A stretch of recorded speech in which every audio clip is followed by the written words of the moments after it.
who seem ready to go. So let's begin. Welcome, everyone. Good evening, and welcome to our wonderful Derryfield families. Welcome to those of you who are new to the community. We have a bumper crop of new students.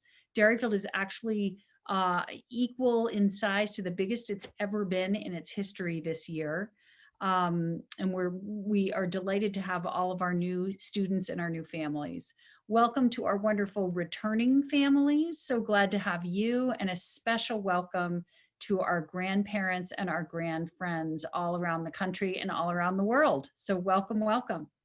Tonight we are putting a magical twist on two traditions by combining them into one. So usually right about this time, or actually back in September, we would have Parents' Night, which is ordinarily a whirlwind live event where parents have an opportunity to meet advisors and teachers and visit classrooms, and they catch a glimpse of the experience of extraordinary teaching and learning that happens at Derryfield all in one night. And then a couple of weeks later, we make sure that the leaves are perfectly turning for that to happen. We host a Friends Day where grandparents and special friends of students come and have a day at school. And this is really quite a marvelous day because, well, first of all, my favorite thing is to be in the old gym or in the reuniting center where the child sees their grandparent or their grand friend for the first moment in the morning and runs to see them. It's one of my favorite things to see. But tonight, instead of people traveling from Australia or California or Brazil or even nearby Maine to visit campus, we are coming to you, and we hope it feels interesting and comfortable at the same time. So with the miracle of Zoom, we're able to welcome all virtual parents and grand friends here today together. So tonight you're going to hear from some of my exceptional colleagues, Assistant Head for Academics, Lindley Schutz, Head of Upper School, Jed Silverstein, and Head of Middle School, Mark Blaisdell.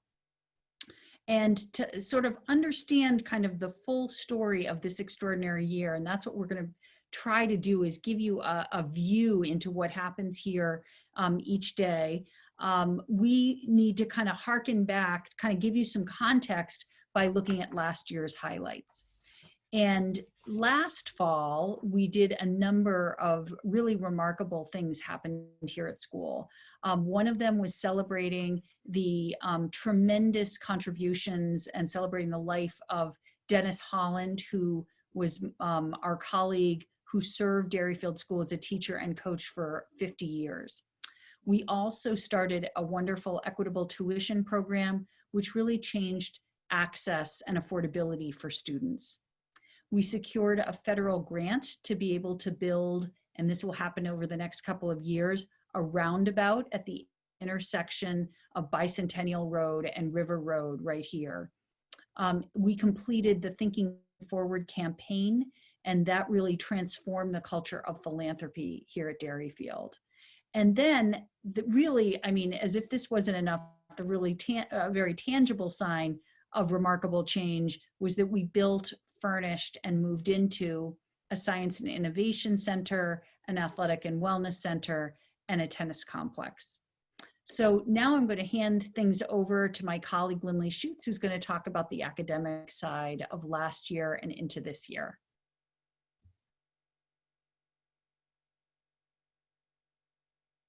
Lindley, you're muted. This has been a refrain over these last few months. Good evening to everybody. I'm so happy to be here, and it's nice to not be muted. This last year and a half have been full of miracles. Last fall, our community launched a new academic vision, numerous innovations that transform the ways we lead and learn. We created 14 new advanced topic courses in which students collaborate in sustained interdisciplinary research, often working with experts in their fields. We developed over 30 new exploration courses, ungraded passion pursuit, that allow students to explore topics such as beekeeping, game theory, math club, model UN, and mountaineering. We created a program for grades 6 through 12 called LEAD, in which students cultivate skills in ethical leadership and emotional resilience. We created a new schedule that allowed us to live what we value, longer class times so that students could learn in ways informed by current research in neuroscience and education. Our creative arts teams developed a required course for all ninth graders to introduce them to the power of visual communication, a keystone in 21st century skills. And finally, our STEM team developed not only a computer coding course for our 7th graders, but also a required course for all of our 10th graders. Over the 8 months that we lived that new program, our teaching and learning transformed. Increasingly, teachers moved towards design thinking and problem solving, student-centered methods that invite students to solve real-world problems in innovative ways. Then, poignantly, COVID hit. Nimble and smart, our teachers rapidly shifted gears. In 2 weeks' time, we launched a virtual school, and it truly was a miracle. A miracle is a highly improbable or extraordinary event or accomplishment that brings welcome consequences. In that time of great uncertainty, our community charted new modes of learning together to remarkably good ends. And our teachers and students rocked it. Drawing on Derryfield's 10-year experience with the Malone School's online network, our teachers' integration of student-centered, project-based learning and simulations, and our students' alacrity with social media and technology, we created much-needed connection and community and learning in a time when many schools were forced to put learning and oftentimes community essentially on hold. And this fall, the miracles continue to unfold. We've set up targeted, layered, science-backed health precautions to safeguard faculty, staff, and students while on campus from the anticipated appearance of COVID so that we can avoid mass quarantining. Some of those precautions include required morning pre-screening to keep off campus those with symptoms, on campus 6-foot distancing, wearing masks, using air purifying machines, HEPA filters, hand washing, sanitizing, cleaning regimen, minimal sharing of materials. And we've significantly increased adult supervision. These conditions require an extremely complex academic model and the technology to support it. Students may choose to learn from home virtually or to be on campus. On campus, we've created satellite classrooms to allow the distancing guidelines, and some faculty are also teaching from home. So given this paradigm, how do you collaborate, create, think critically, and problem solve 6 feet apart, wearing masks, not touching materials from different spaces and time zones? It is truly a challenge. And your students and teachers are doing something that has never been done before. In fact, it's hard to describe because the language is still catching up in our efforts to describe what we are creating. Yet our courageous community is moving forward.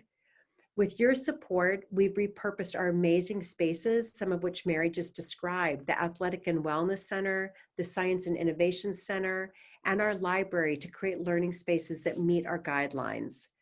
We've outfitted classrooms with cameras, microphones, and clear touch screens that connect students and teachers. We've developed a teacher apprentice program to support our remote teachers and virtual classrooms. And remarkably, we continue to change the ways we are teaching. Our teachers are innovating entirely new practices. In the sciences and STEM departments, students work in virtual teams. Imagine this kind of lab. While one student is at home doing the pre-lab work and research, 2 students conduct the lab at Derryfield in the lab room, while others are participating through video conferencing and analyzing results. In art classes, students use personalized art kits and digital tools. In 8th grade science, students are given a real-world challenge with each assigned a role.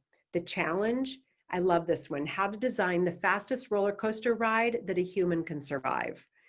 In 6th grade geography, students are using geographical knowledge to plan how to evade a zombie apocalypse. And in the humanities, teachers are using new media tools to change the ways we conduct discussion and seminar. In 11th grade ethics, students pace themselves through a series of independent learning tasks to achieve a mastery in a topic. And finally, in our theaters, students are transforming Our Town from a live dramatic performance to film, and the middle school musical to a radio hour. So now, in the spirit of our old-fashioned Parents' Night and Grandparents' Day, let me invite you into the classroom, albeit the virtual classroom. So I'll take just a moment and share my screen. Here we go. All right. So this first classroom gives you an overview of the health protocols at Derryfield. What you'll see here is an upper school history class taught by Dr. Sleffinger, and each of the students is at their desk, 6 feet apart, masked. Each is in an assigned seat, and the teacher stays at the front of the room in what the teachers call the safety corridor. And what you'll see behind the teacher is a large projector screen. And at this moment in this class, Dr. Sleffinger is sharing with the students the daily plan that all of our teachers use. The daily plan is a live document that includes live links to all of the materials that will be used in class and for homework. And it's sort of the landing place so that students who are at home are connecting with all of the same materials that students are connecting with in the classroom. This picture is demonstrating what it's like to be in a classroom where a teacher is teaching from home. So inside the sunny yellow circle is Mia Eck, and she's teaching a 7th grade computer coding course. What you'll see here is students in the classroom on their iPads. All of our middle schools are one-to-one with iPads, and sitting in front of them is their teaching assistant. And Ms. Wagner is there to help students as they move through the lessons designed by Mia Eck. And at this moment on this day, they're playing a game being used to review the materials that they've just been talking about in class. I wish we also had sound because you could hear the lively chatter that's happening while all of this is going on. This slide shows us what it's like to be in Steve Young's honors calculus class.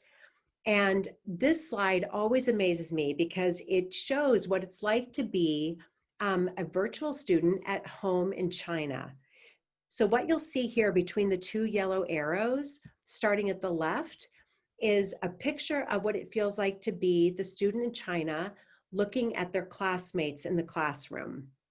The small box next to that shows Mr. Young, the teacher, and then the 2 pictures on the right are the 2 students who are learning virtually.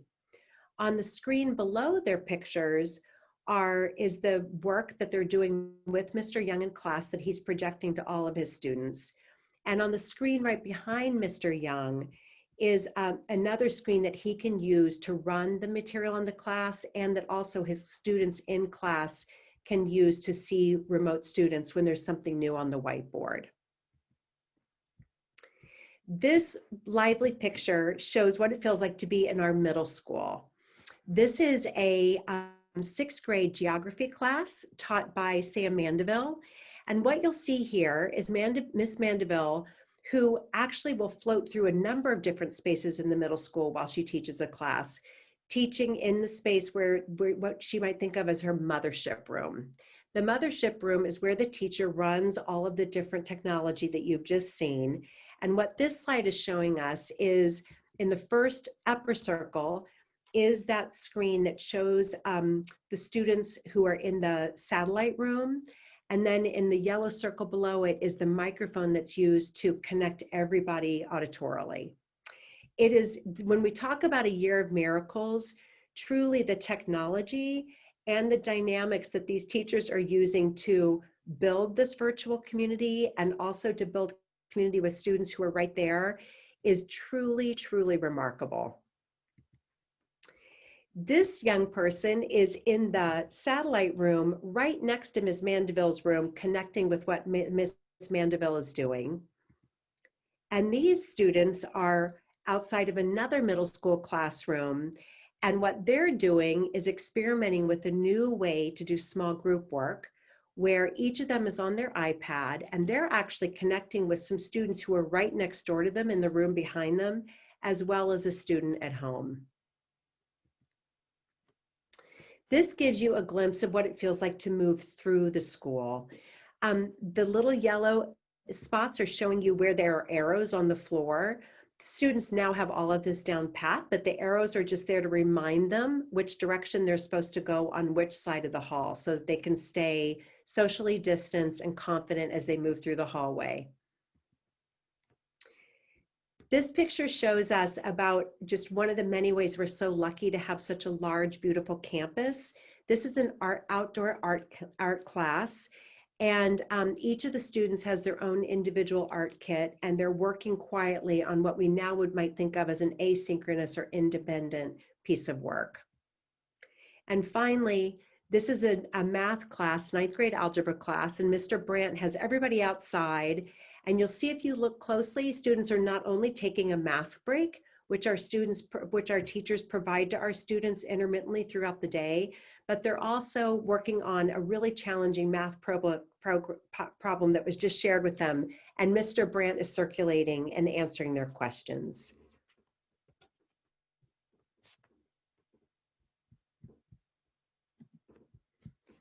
So I hope that gives you a sense of what it feels like to come into our classrooms and enjoy the sense of space and connection and community that each of our teachers provides.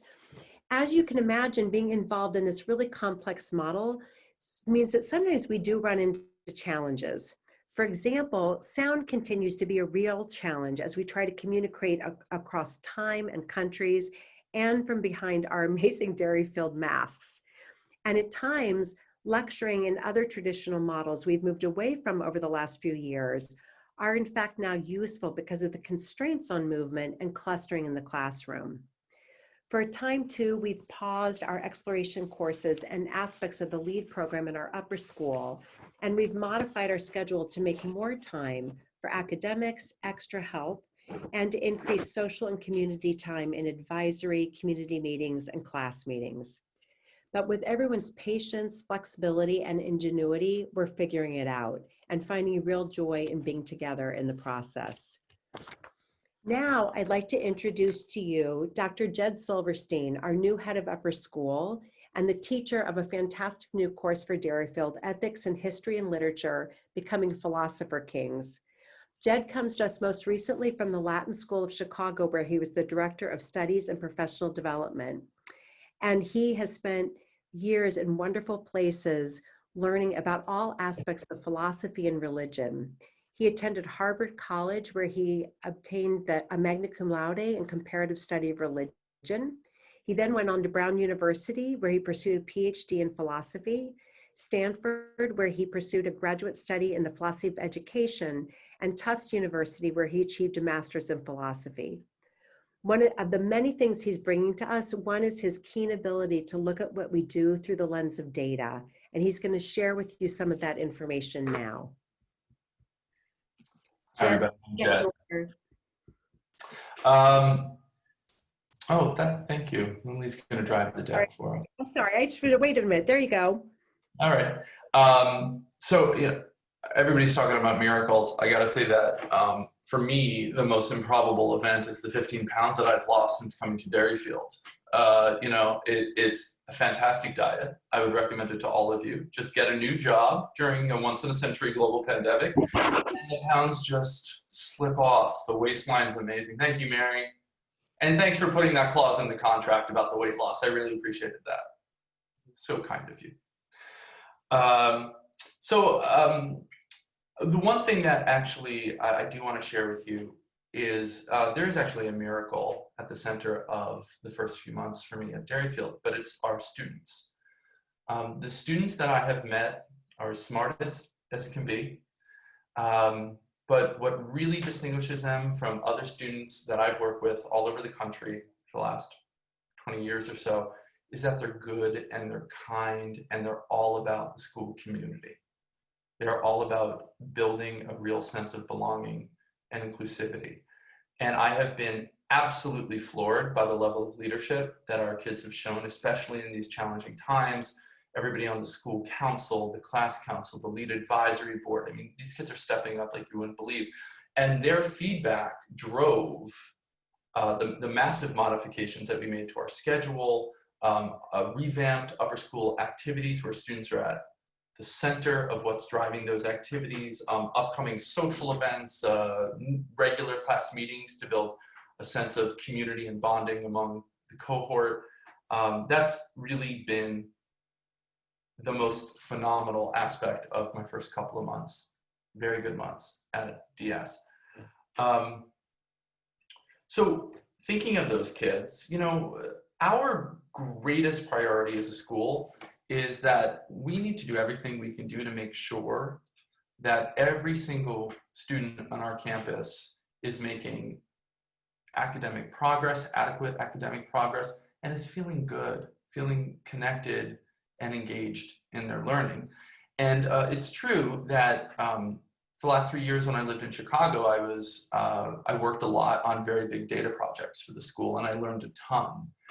And the thing I learned about data, I'll just share this quickly, is that reality is not what our eyes see.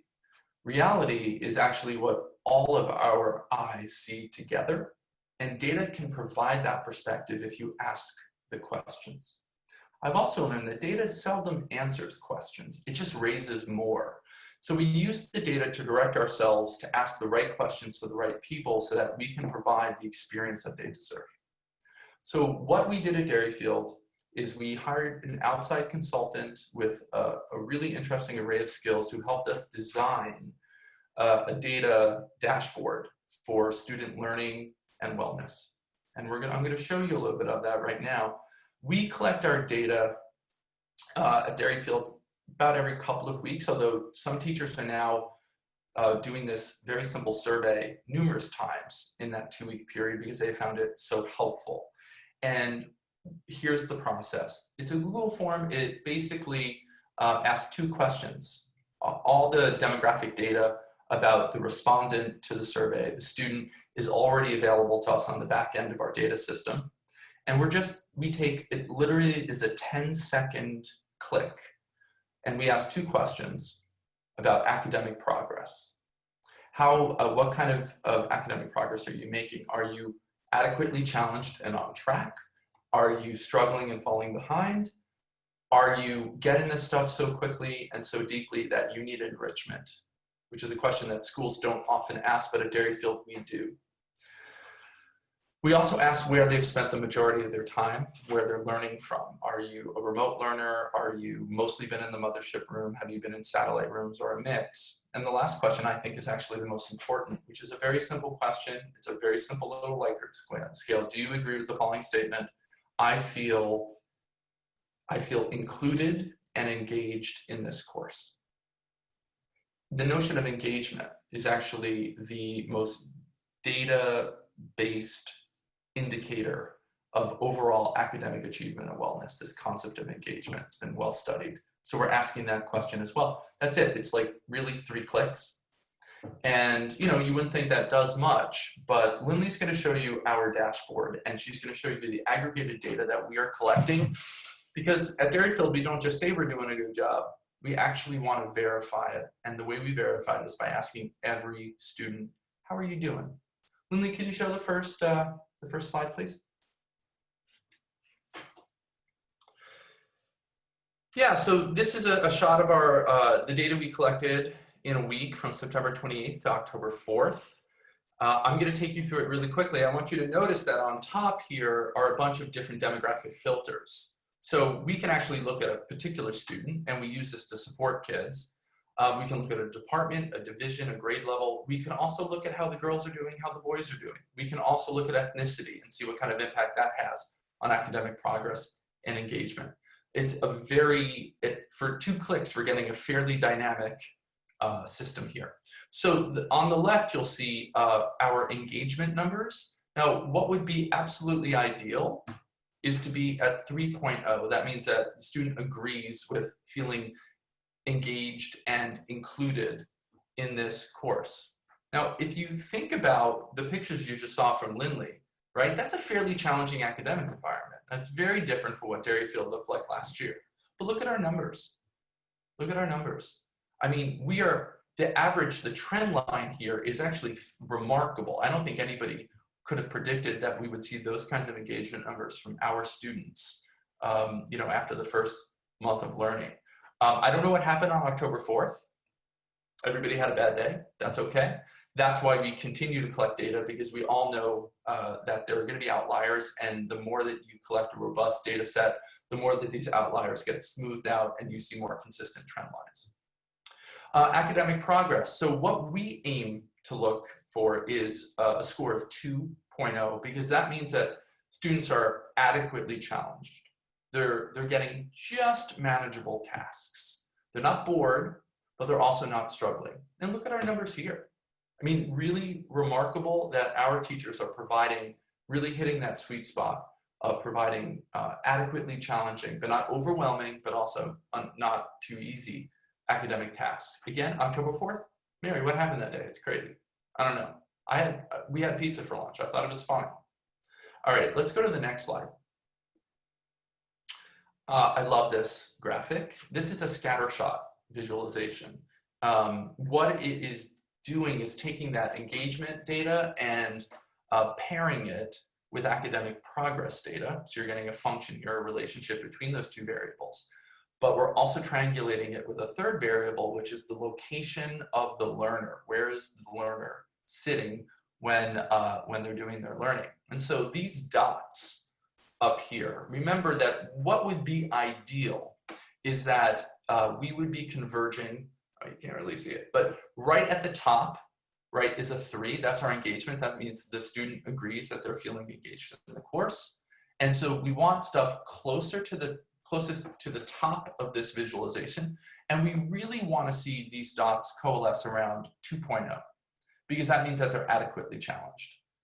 And it's incredibly great news for us, which is that these dots, these data points, are coalescing right around the optimal point. And here's what's really interesting about data. It can surprise you sometimes, and it can make you ask really interesting follow-up questions. If you look at those dots, what's really amazing is that arguably the dot, which is just to the right, what is it, purple? I'm colorblind, so that's not great. I think it's purple.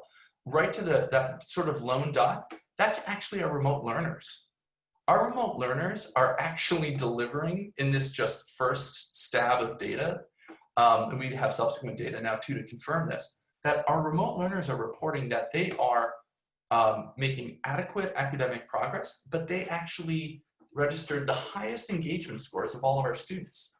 I don't think anybody could have predicted that at the start of the year, and I think it's a credit to our faculty of how they use technology smartly, but how they use a lot of social emotional techniques to keep that class feeling coherent and cohesive.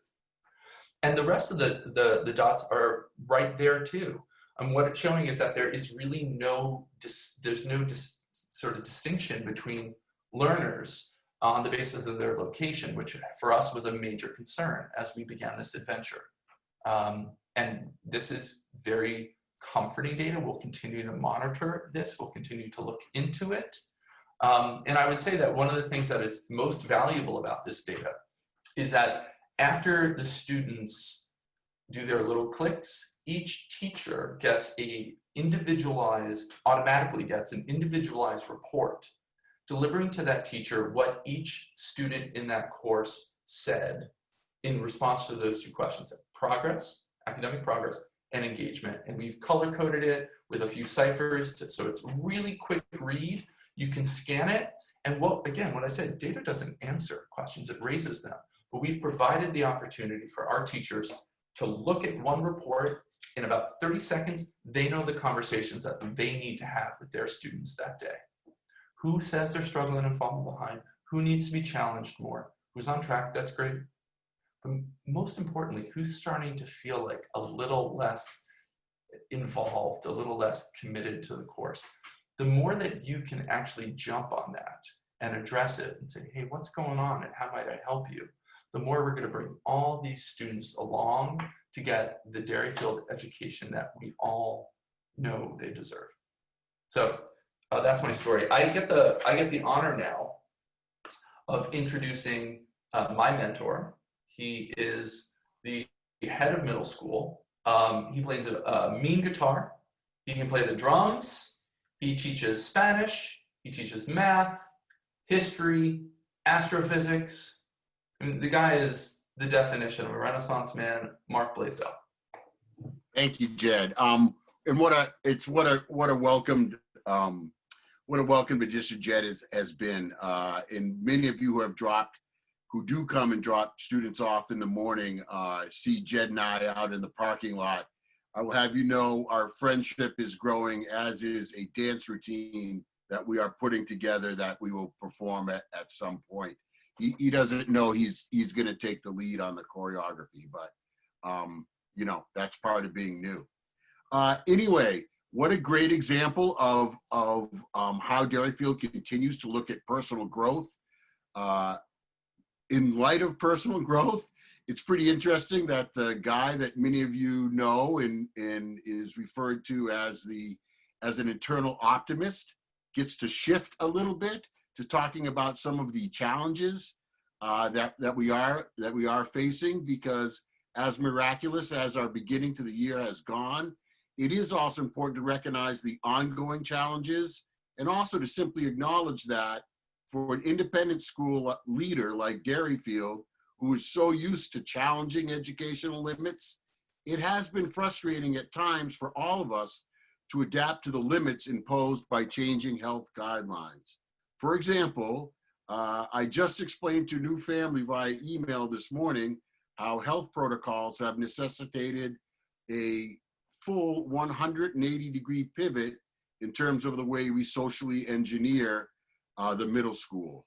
So instead of mixed grade level tables at lunch that change every 2 weeks, designed to widen social circles, safety protocols have necessitated that we keep these social circles far more secluded than any of us would wish. It's a shift mirrored in the upper school around policies related to free periods, lunch, and extra help.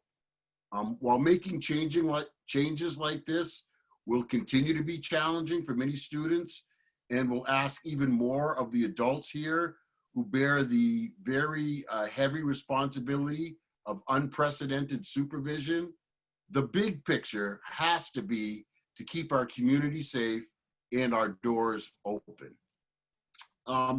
We know that all of these changes affects you both indirectly and directly as parents as well. For instance, despite continuing to meet every day as an admin team, we haven't yet planned past the family phase, which is that phase you've heard about that runs between Thanksgiving and Martin Luther King Day. So we have to ask all of you to please not make travel plans for February and March yet, because we have not finalized the calendar. Also, the complexity of an ongoing pandemic and constant need to adapt is manageable in part because of our partnership with you all. We are so grateful for the way this partnership plays out. It plays out in your patience, your adaptability, your support, your cheerleading for faculty and staff. All of this has served to buoy us through some pretty rough seas. We have had many of you ask, well, is there anything we can do? Or, you know, how can we help? And one really important way is to help students focus on the positive rather than the adaptations to the virus and things that they can't do before.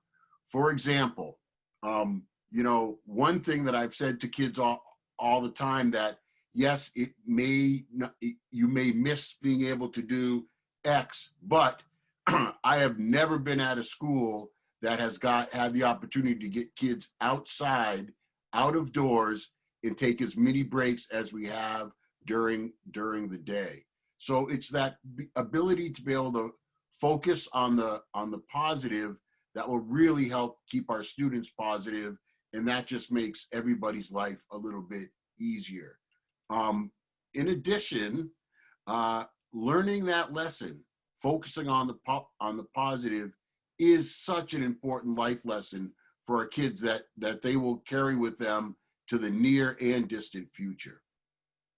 So now I have the pleasure of launching you all on a journey to meet some of those adults that have already become an important part of your children's lives. To do so, we have borrowed from the successes of a virtual format we used last spring when we were fully virtual on senior night and for our 8th grade graduation ceremony. We refer to the format as the Quilt. So if you look in your email, you will find a push page that has a link to a quilt of individualized teacher videos. If you can't find this email, you can also go to derryfield.org, and on the homepage, you will see a button that says faculty videos. You can push it and it will take you to the quilt. Also, if you haven't noticed, I just put a link to the landing page in the chat for Zoom. Let me just show you what now. I'll share my screen and show you what you'll be able to see once you go and visit the quilt.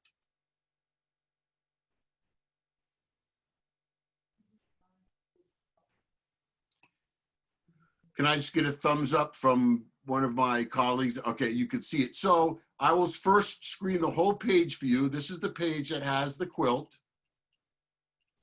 You will see sort of a quilt of names up here. And it's divided in 2 ways. So beneath here, you will see math and all the teachers' names by department.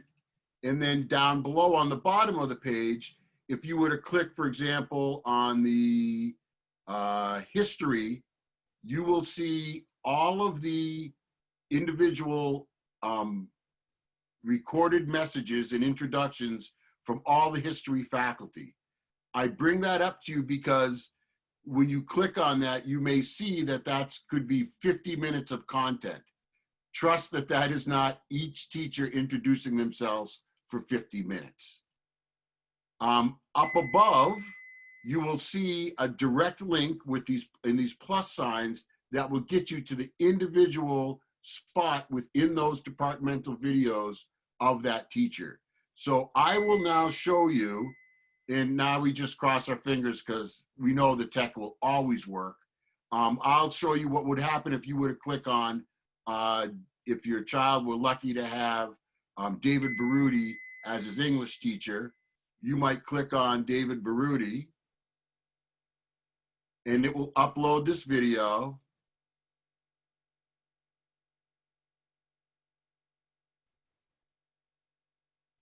Give it a second to load. Hi, my name is David Baruti, and I am a member of the middle school English department here at Derryfield. It's my 2nd year at Derryfield, and it is my 20th year in education. And over that course of time, I've taught in a lot of different environments, public and. All right, so what you would want to do is check your child's schedule if you're not sure who the teachers are, and you will be able to go and see an introduction to each of those teachers in there. Or again, you could also look at any other teacher that you might be interested in. Again, you can divide it by the individual teacher here, or when you scroll down, you can see whole departments.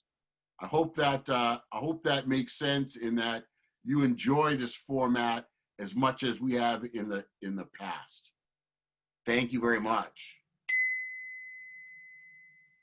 So thanks for spending time with us tonight. I hope that you really enjoy that quilt. And please, there are more things for you to sort of keep up with, and I just want to bring your attention to the importance of, for example, reading Nuts and Bolts, which comes out every Wednesday, which has important updates. We try to put all of our known and important news in there, so it's all in one place for you. And then there are also emails that will convey emerging news.